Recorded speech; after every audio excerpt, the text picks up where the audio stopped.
Just sitting and laughing so long that even my mama thinks that I'm wrong. He be treated like a punk, you know that's unheard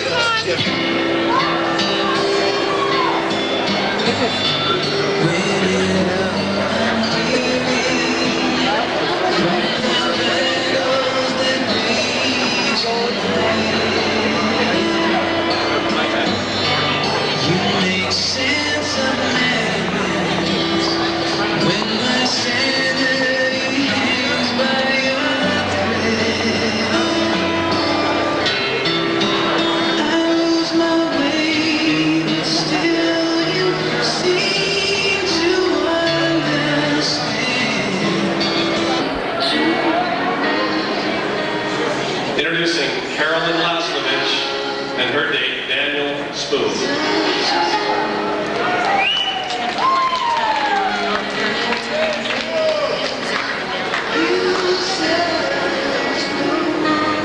Introducing Marianne Gibbons and Shane Cloninger.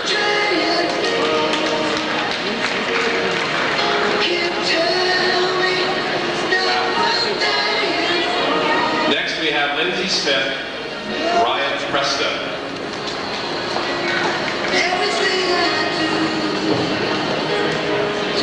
Welcome please Kara Betcher and Dylan Brown.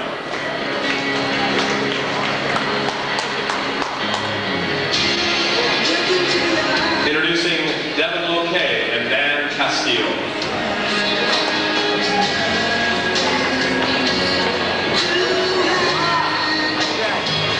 Welcome please Ashley Keller and Jeremy Fox.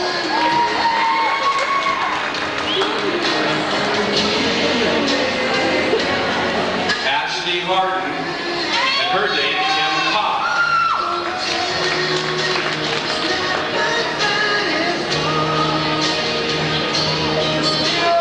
Welcome please Christy Hayes and Chris Anderson.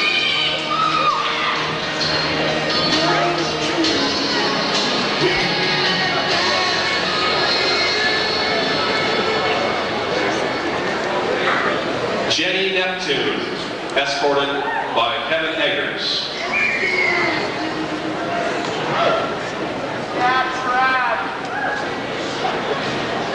Welcome please Cynthia Guys, escorted by her date, Chris Bordeaux.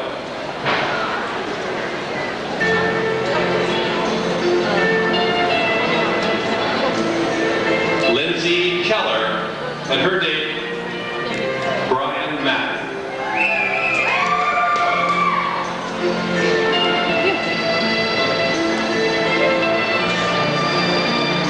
Next we have Mary Widener, escorted by Joe Sample.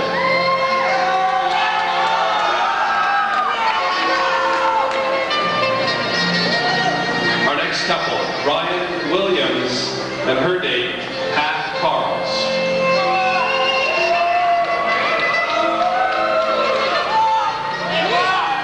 Our next couple, Kara Cacciarella, escorted by Tyler Hansen.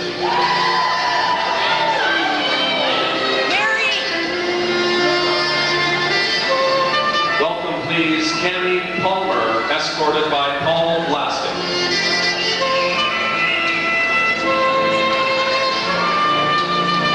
Christy Crowley and her date Ryan Grinsteiner.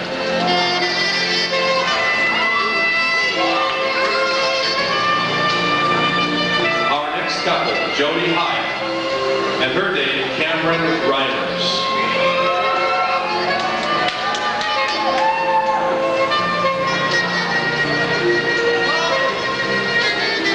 Jimmy York, escorted by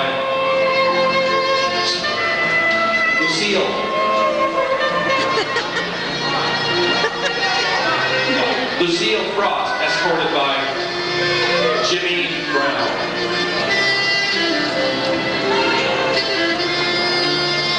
Barb Johnson, escorted by her date, Colby Mills.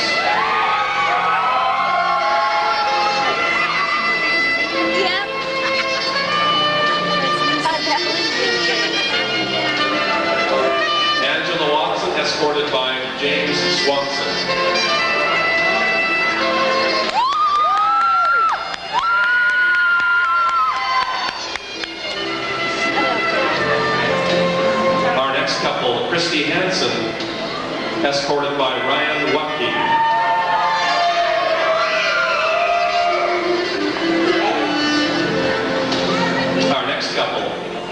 Steele, escorted by Don Barnes. Where are they?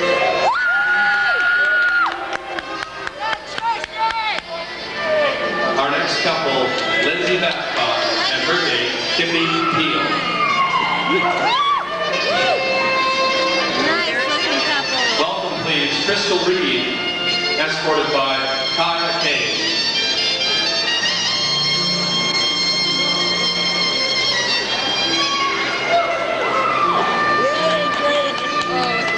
Introducing Keith Miller, his date, Melissa.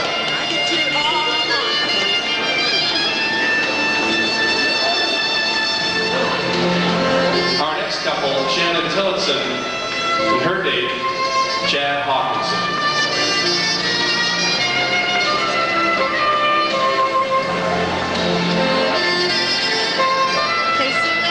Our next couple, Brandy Jeffries, escorted by Paul Sinclair. Pretty handsome. What a handsome couple. Our next couple, Tara Busey, escorted by Hakeem Jones.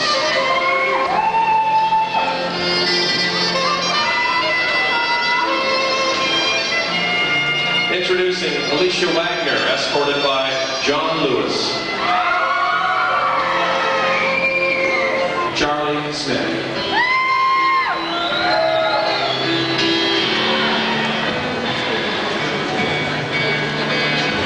Introducing Michelle Briggs, escorted by Sean O'Keefe.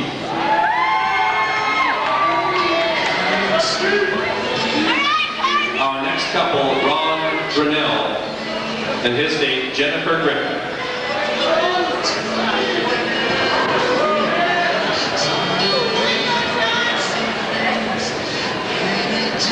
Heather Caligar, escorted by Jerry Parker.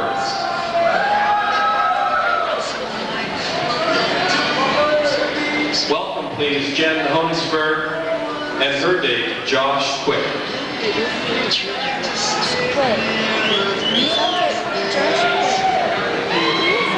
Welcome, please, Kirsten Gibbs, escorted by Tim England.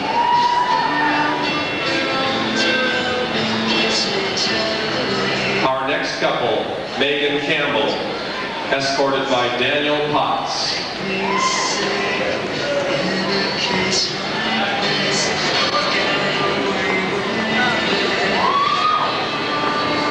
Welcome, please, Danielle DePoint, escorted by Jared Nichols.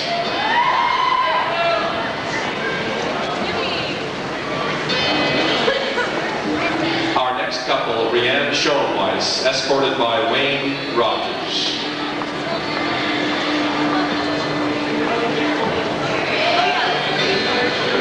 Introducing Laura Giamona and her date, Josh Clare.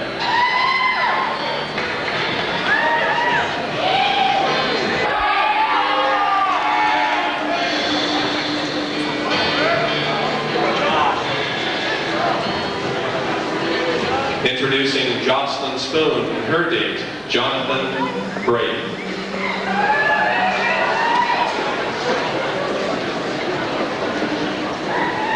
Our next couple, Stephanie Neal, escorted by Joshua Rollins.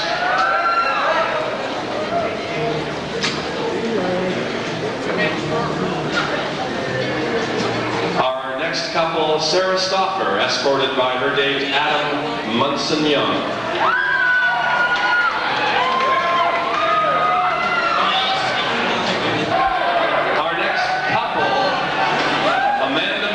Escorted by Josh Burns.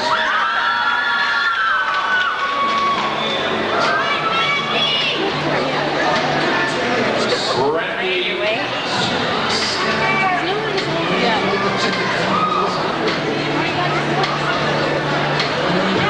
Introducing Brandy Thornton, escorted by Ray Down.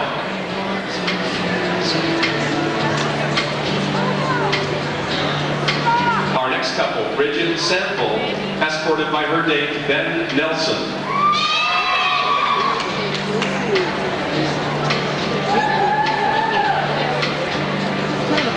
Our next couple, Jessica Gibson, escorted by Dominique Trinello.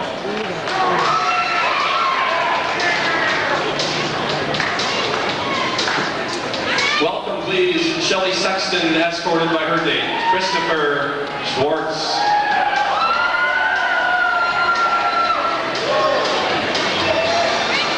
Our next couple, Era Owens, escorted by Neil Graham.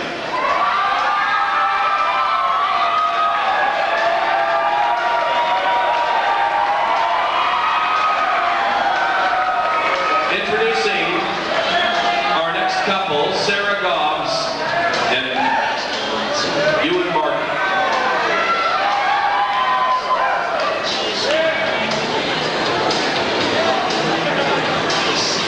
Our next couple, Jessica Noble, escorted by Corey George.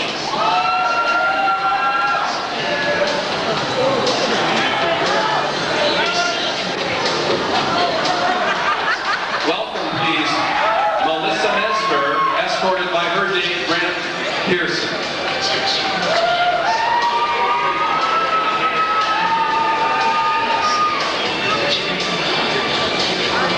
Our next couple, Randy Weber, escorted by Victor Montejo.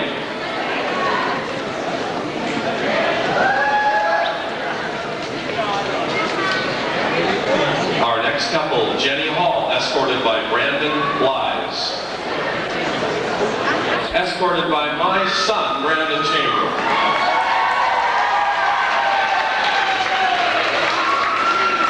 I need you home by midnight, buddy. Midnight. Okay? You be there. All right. I was home by midnight.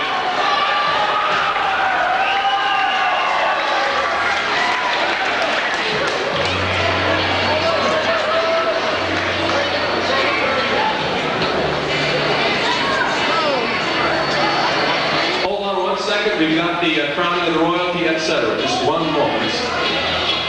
Is Crystal Spring available? Crystal, are you out there?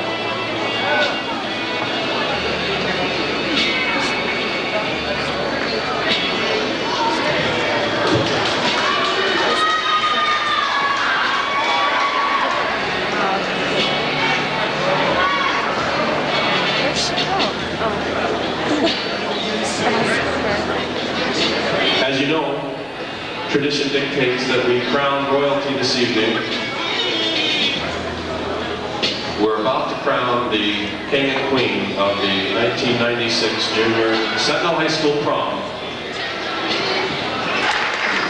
I am pleased to announce that the King of this, your 1996 Prom, is Mr. Mark Mullengo. If he will please come forward.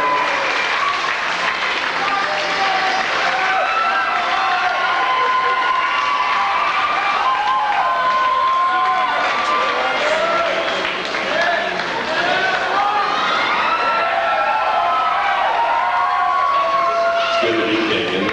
Oh, it's great. All right, and the Queen of the Prom for 1996, Miss Michelle Briggs. Michelle, would you please come up?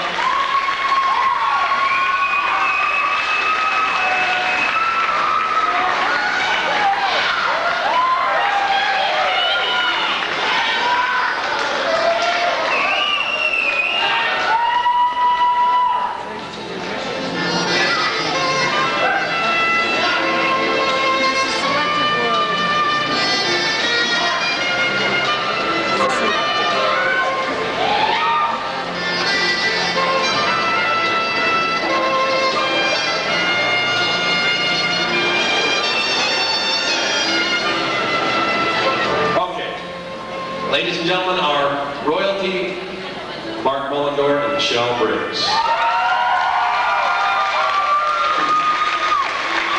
It's always a grand evening, this the prom night. Thank you, parents and relatives, for showing up.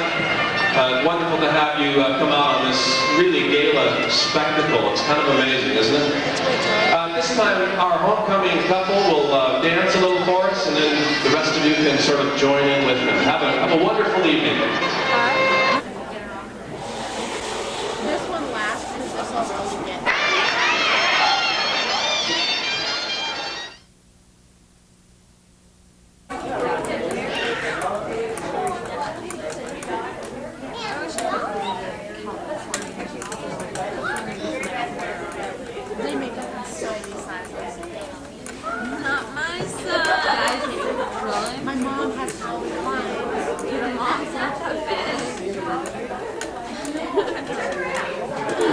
to the last night in our series of the April Young Adult Writer Series. It's good to see a lot of your faces again, and thank you so much for all the support that you've given us over the month. It's been quite encouraging, and hopefully it's been inspirational to you young writers and to some of you older writers as well. I know that it has been for myself. And I've been trying to do some writing, although it's tend to be more of the creative resume writing lately. And hopefully that'll pay off eventually. I hear that things went well last week. I apologize for not being here. I felt bad for a few minutes while I was on my couch, and then I fell back asleep, so it wasn't too bad. But I hear that things went very well with B.J. Buckley, that she had some inspiring words and some helpful hints, and she mentioned a few books that should be helpful to you, and Suzette said that they are available up on her desk in the library, and after the intermission we'll get you some of the names of those again, and so you can use those as a reference in the future. Okay? Tonight the writers that we have and the readers that we have are the teachers and the students of the Missoula area, and it's very inspiring to see all of you here. And looking at my list, I'm very encouraged by everybody that is willing to read. Seems like we've come to some sort of fruition. We have a lot of seniors reading tonight. I think we actually have 2 readers that are not seniors. But our next senior does not come from Big Sky. She comes from Sentinel, and her name is Jessica Steinberg. Come on up.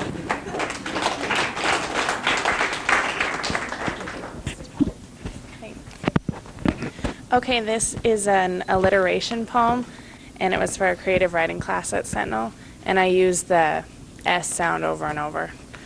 It's called Sleep. I say a simple salutation before slipping into silent solitude, slipping, swaying, spiraling into sleepless slumber. Statuesque simplicity or superficial serenity, sadness shows in shiny, spherical splashes, sliding, sliding, sliding. The Sandman steps soundlessly, sending me some strange nightmare. Suffering in the sun, I sweat, swoon, and sizzle. I sprinkle the sal soda secretly in the splashes. The soda subtly sprays on my spectacles. I sway back and forth as my eyes spasm. Submissive to my sin, I'm sent to Satan. I search to be saved by someone or something. Silence surrounds me. My mind spins. Soon the sunrise splits the silence, and the only souvenir is sweat from a subconscious scene.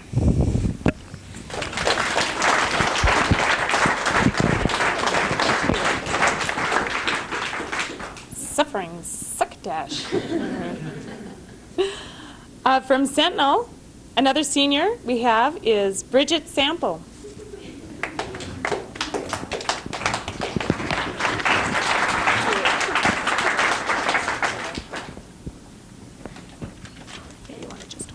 Yeah.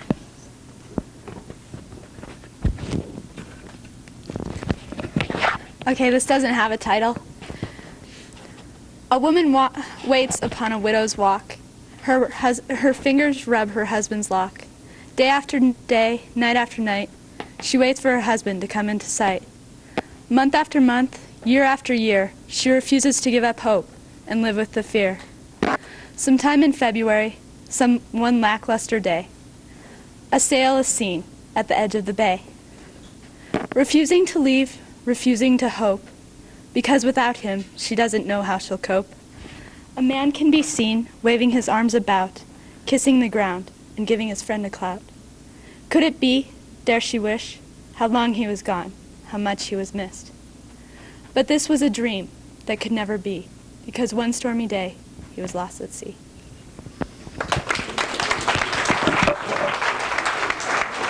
To help welcome our first reader of the second session, she is from Sentinel. She's a senior again, and her name is Autumn Dannenberg. Come on down. Okay, this was for my creative writing class, and it was like a chant poem. All eyes are on me, but I am not seen. Who do you see? Do you see me? Some ears will listen, but most do not hear. Who do you hear? Do you hear me? There's a passion that yearns to be released, but is smothered by an image of one that's not real. People brush against my body, but it's not mine they feel. Who do you feel? Do you feel me? You read and grade my papers, but never understand. Who do you understand? Do you understand me? That's not me you see, nor my words you hear. You're witnessing an image of what society feels is acceptable. From Sentinel, we have another senior, Laura Giamona, or Giamona. Giamona.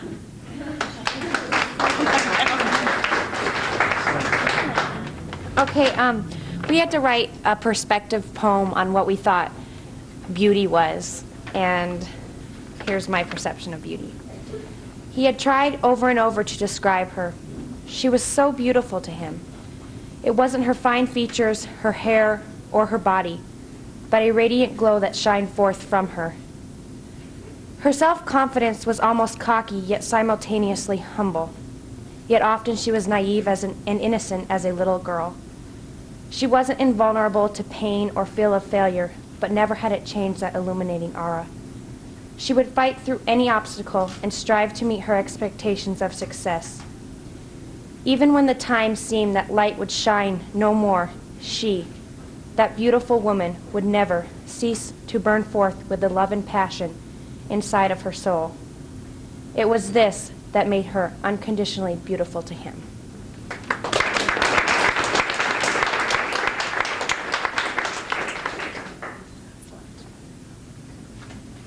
We only have a few readers left that I have on my list anyway. Hopefully there will be a few more of you out there.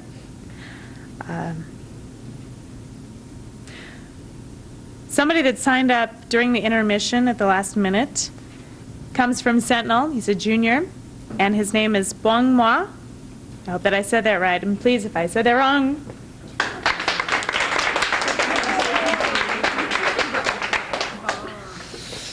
Okay, my poem tonight is called God the Sniper. Going up and going down, the girl with the smile and the guy with the frown. Hey, you, yeah you, over there, what's your name? What's that you say? For $20 I can give you a name? No way, I ain't gonna play your game. Oh darn, time to go. Look at that guy on the roof, he's got a gun. A blast goes off. The hooker on the corner, the man across the street with the frown, see me fall, fall, fall. Medic standing over me. They undress me and turn me over. They zip up the bag, but I'm still alive. The bag is unzipped, and a man with too many freckles plops me on a table like a butcher. He looks at my wounded head. He drains my body fluids, but I'm still alive. I'm dressed in a penguin suit. My sister is sobbing, and she kisses me. My dad has a tear in his eye. A nephew of mine, 17 years young, sobs and makes a face. They take my wooden box underground, and here I lay until this day, but I'm still alive.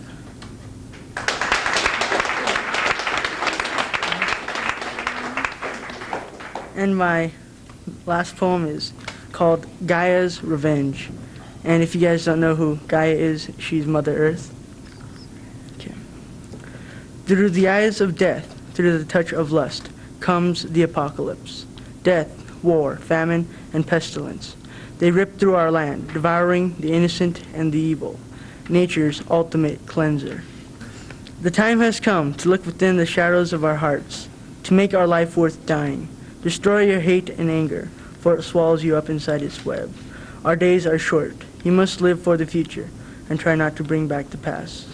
Spread the word that they are coming, the four judges of nature. When they meet, nature will have its revenge, the ultimate weapon, the apocalypse.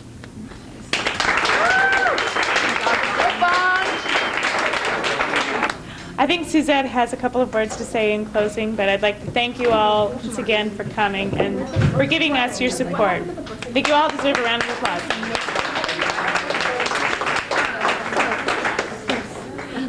Again, I just want to thank you so much for being here, and sharing your riding and yourselves and your being with us tonight. It was really, really a treat to having the whole series, and you participate in it. So we'd like to do it again next year, probably in the fall and then again in the spring. So I look forward to our second annual Young Adult Rider Series. I'd also like to thank Mo for offering us espresso and lattes in this wonderful space. And also, I'd forgotten to mention Food for Thought and Second Thought had graciously donated some cookies on our one of our events. So, but thank you very, very much. And my gratitude to you and my heartfelt thanks. What you have said and what you've shared with us is really beautiful. And please keep writing. Thanks.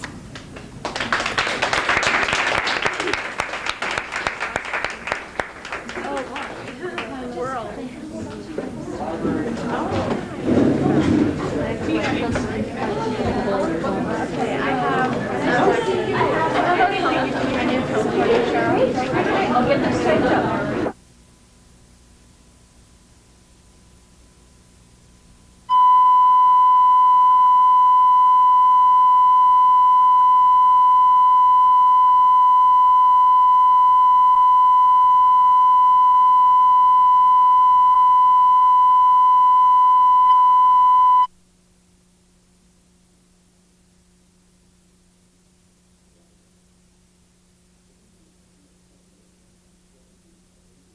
Driving.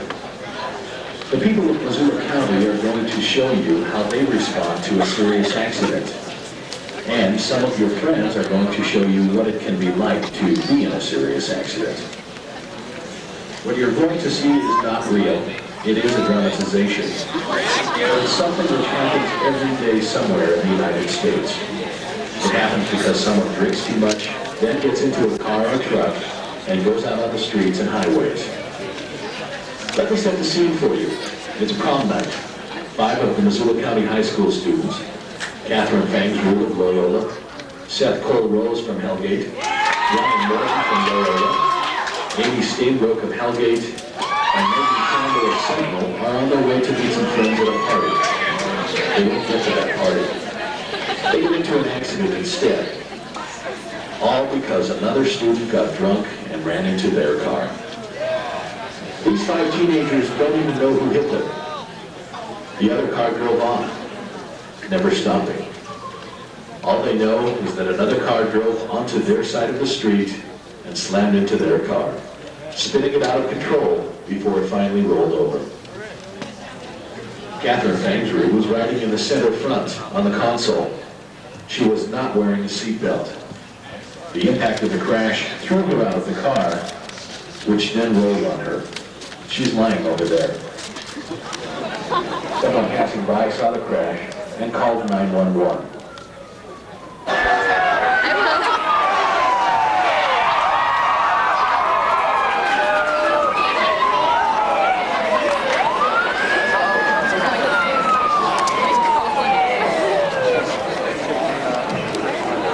Montana Highway Patrol officers are first on the scene.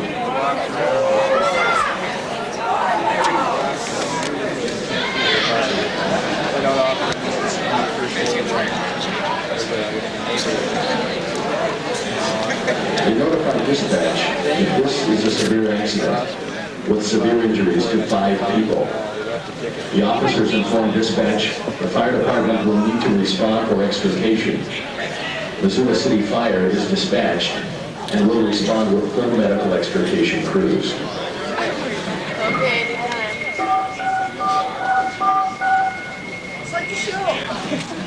Engine 2, Engine 3, U1, Medic 1, Medic 2, respond to South and Russell for an injury accident. Multiple injuries, extrication is needed per law enforcement on the scene. Engine 2, Engine 3, U1, Medic 1, Medic 2, respond to the intersection at South and Russell for an injury accident. There are multiple injuries. Extrication is needed per law enforcement on the scene. KN 744 clear.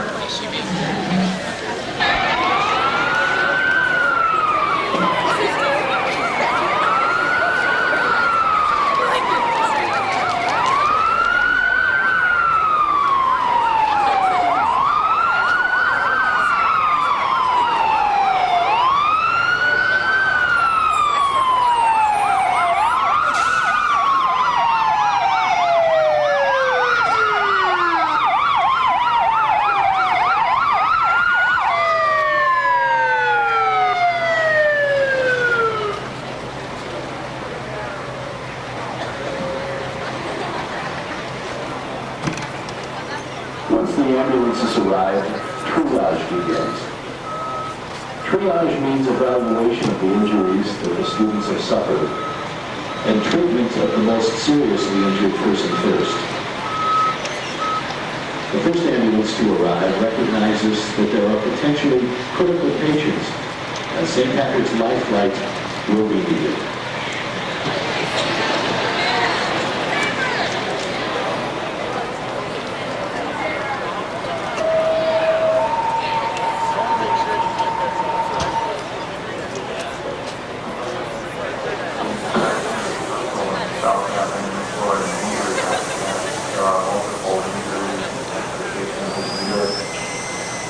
Life Flight responds to the intersection of Russell and South Avenue for an injury accident.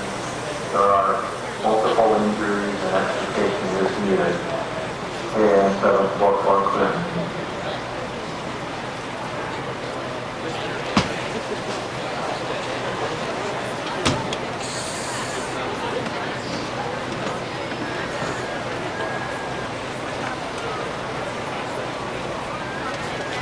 The ambulances and life flights are staffed to provide advanced life support.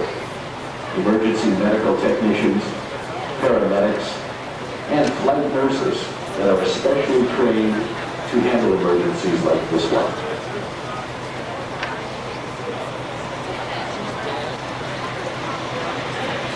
A Missouri Emergency Services paramedic received a report from the city firefighter attending to Catherine. She has massive head injuries due to being ejected from the vehicle. When the car rolled over Catherine, the weight of the vehicle crushed her chest. She also suffered a wide and deep cut on her neck, severing life-sustaining arteries. Emergency personnel find Catherine is not breathing. She has no pulse.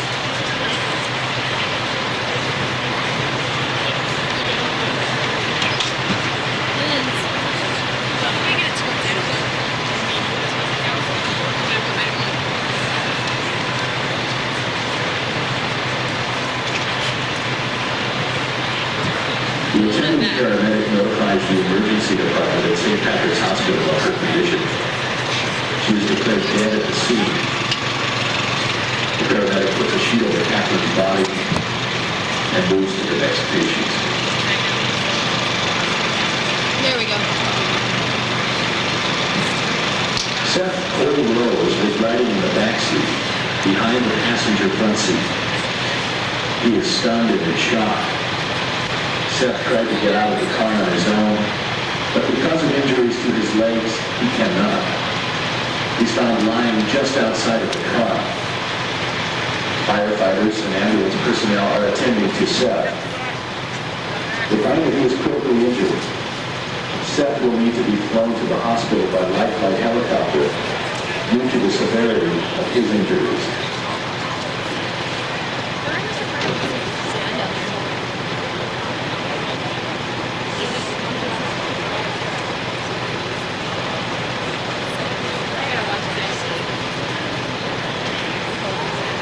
Seth is now being prepared to be transported by immobilizing him on a backboard.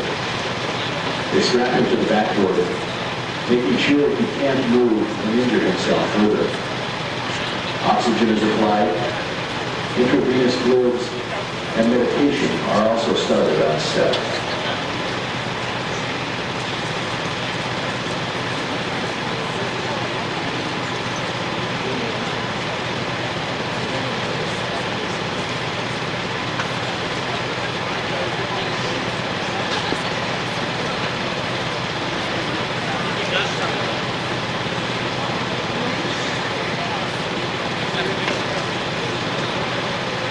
You'll notice that the firefighters are putting covers over the students inside of the car still so they can remove the windshield from the car and begin extrication of those students.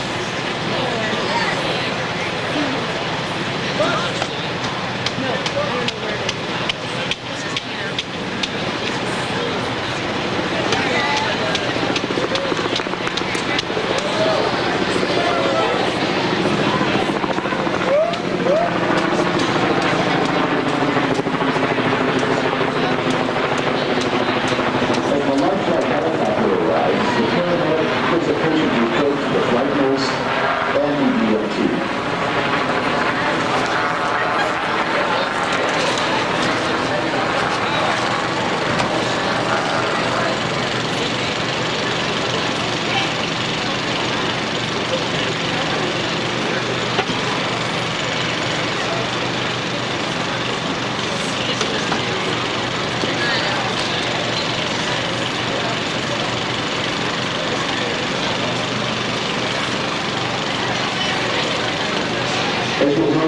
firefighters are initiating a number of extrication techniques to remove the wreckage from around the patients. To gain access to the patient's specific tools must be used. The jaws of life are used to remove doors of the wrecked vehicle, and hydraulic cutters cut the beams so the roof may be removed from the vehicle.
sure teenagers do not move.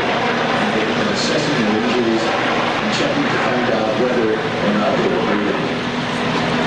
Being trapped inside of a vehicle while it is sliding along is extremely frightening to patients. Emergency personnel are explaining to the patients every step that is being taken to remove them from the car. Peggy Campbell was riding in the front passenger seat. She was wearing a seatbelt. Due to the force of the impact, she has a possible broken pelvis and severe cut on her head.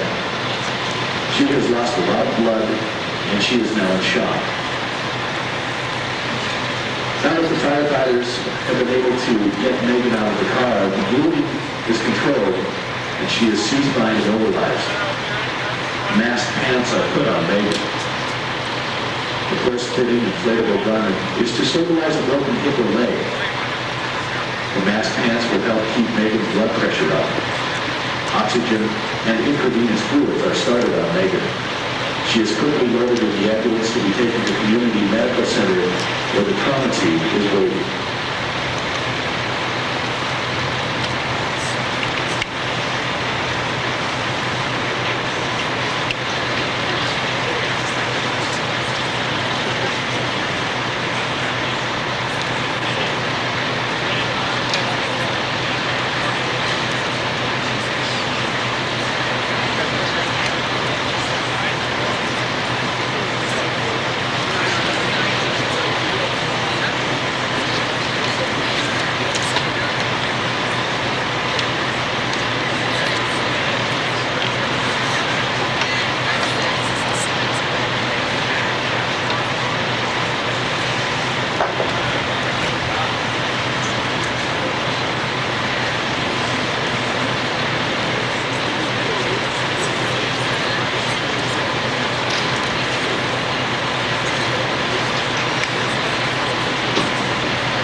Amy Steinbrook is being extricated from the back seat. The force of the accident has caused possible fractures of the ribs, possible abdominal injuries, and an obvious severely broken leg.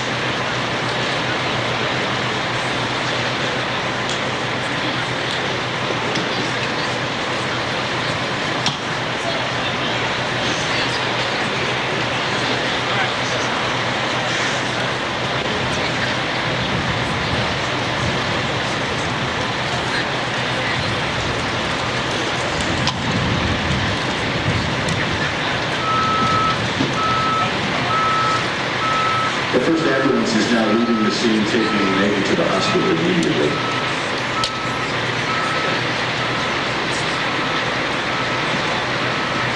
Amy is C-spine immobilized. Her leg is splintered.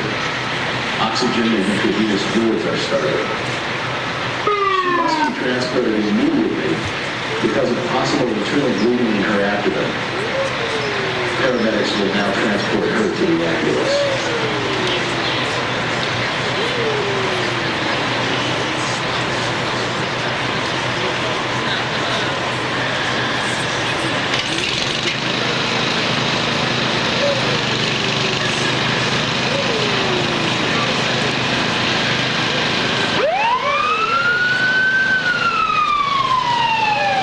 Just arriving on the scene is acting coroner Don Warner.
With injuries such as this, it takes extra time to package the patient up and get them ready for transport, so there are not further injuries during transport.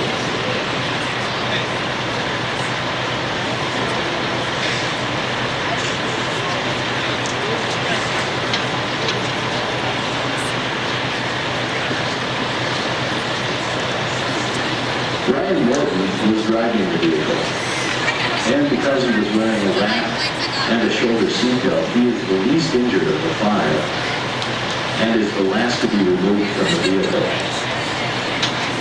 Brian has cuts from the flying glass, and his ankle is twisted, and knees are bruised and cut. The cuts, however, are superficial, and his condition is stable. Ryan will also be C-spine immobilized by the emergency medical technicians and then moved to the ambulance.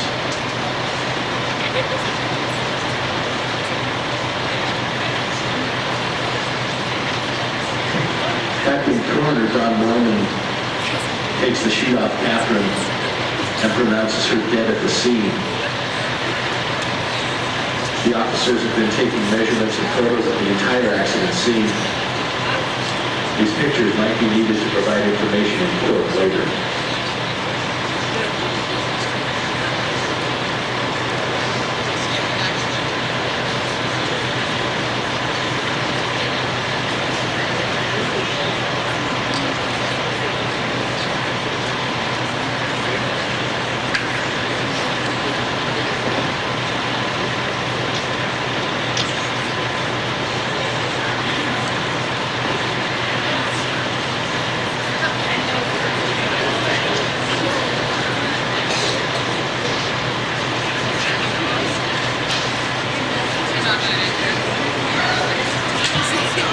As you'll notice, one paramedic is now in the ambulance with Amy, further assessing her injuries and helping to stabilize her.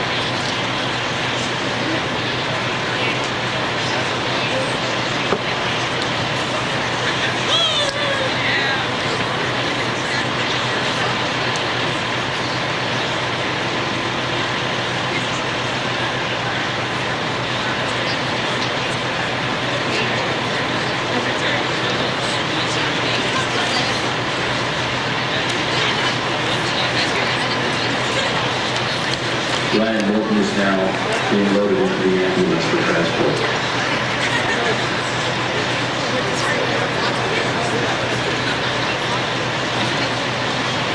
With multiple injury accidents such as this, firefighters sometimes ride in the ambulance to the hospital to help take care of the patients.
While waiting for the hearse to arrive from Garden City Funeral Home, Acting Coroner Don Morgan prepares Catherine's body to be transported to the funeral home.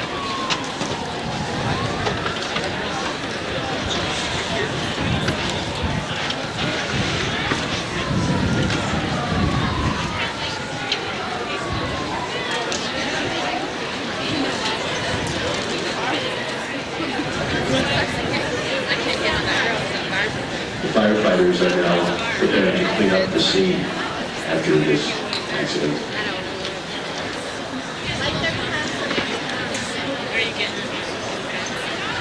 No, I'm just focusing on the car.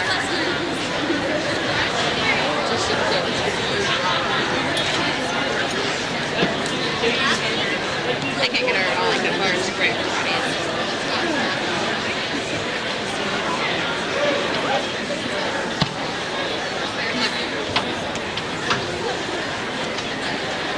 Train.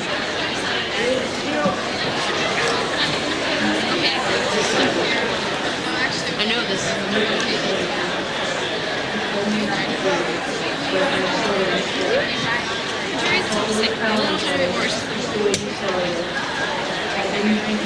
Stop. I know I did the right thing. I know you're always right, Mom. Now the party is finally ending, as everyone drives out of sight. As I got into my car, I knew I'd get home in one piece. Because of the way you raised me, Mom. So sweet, proud, and responsible. I started to drive away, but as I pulled onto the road, the other car didn't see me, and it hit me, Mom. As I lie here on the pavement, I hear the policeman say, the other guy is drunk. Now I'm the one who paid. Mom, I'm lying here dying. I wish you would get here soon. Please explain why. How come this happened to me? My life is bursting like a balloon. There is blood all around me, and most of it's mine. I hear the paramedics say I'll die in a very short time. I just wanted to tell you, Mom, I swear I didn't drink. It was the others. They just didn't think. He didn't know where he was going, Mom. He was probably the same party as I. The only difference is he drank, and I will be the one to die. Mom, why do people drink? It can ruin your whole life. I'm feeling sharp pains now. Pains just like a knife. The guy did it walking. I don't think this is fair, Mom. I'm lying here dying, while all he can do is stare. Please, Mom, tell my brother not to cry. Tell Daddy to be brave. And when I go to heaven, write Daddy's girl on my grave. Someone should have told him not to drink and drive. If only they would have taken the time, and he would have listened, I would still be alive. My breath is getting shorter. I'm becoming very scared. Mom, when I needed you, you were always there, so please don't cry for me. Before I say goodbye, I have one last question for you, Mom. I didn't ever drink, so why am I to die? This is the end. I wish I could look you in the eyes to say these final words. I love you, and goodbye.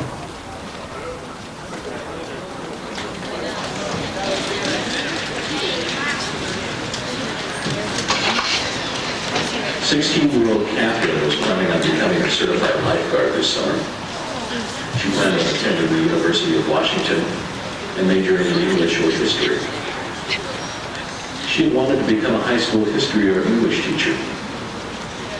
Catherine will no longer be a part of the activities that she loved: acting, swimming, running, and playing her guitar.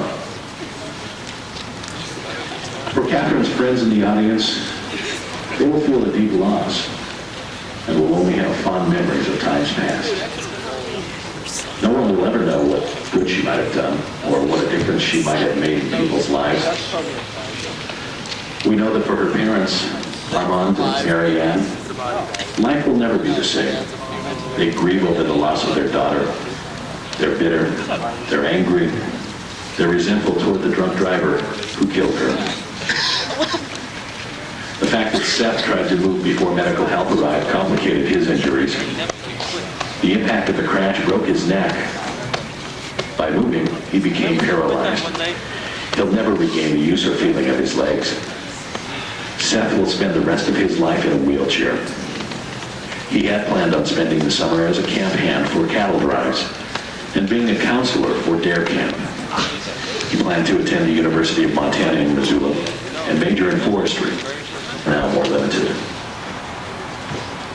The emergency room staff treated Ryan's cuts, and he was able to return home the same night as the accident. Ryan plans on attending college and majoring in mechanical engineering.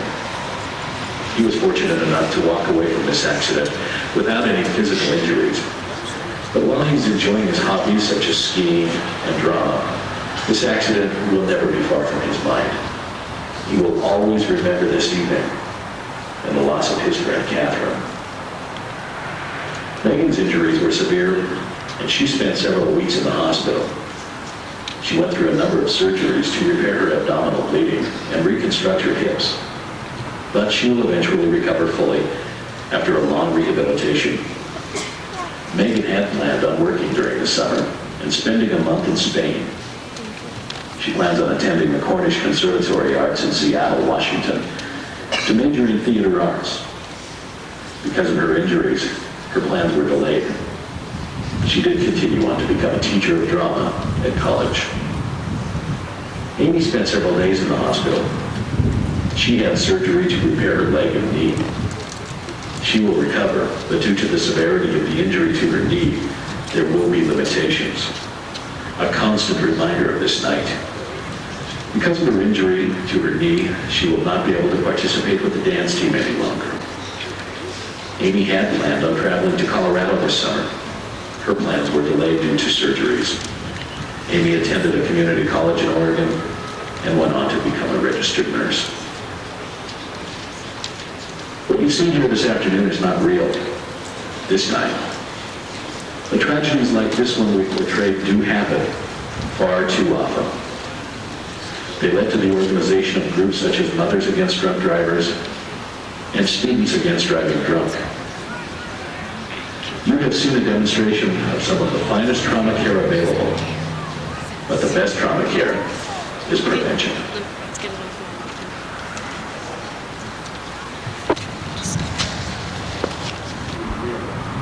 The question probably brings prior to the question.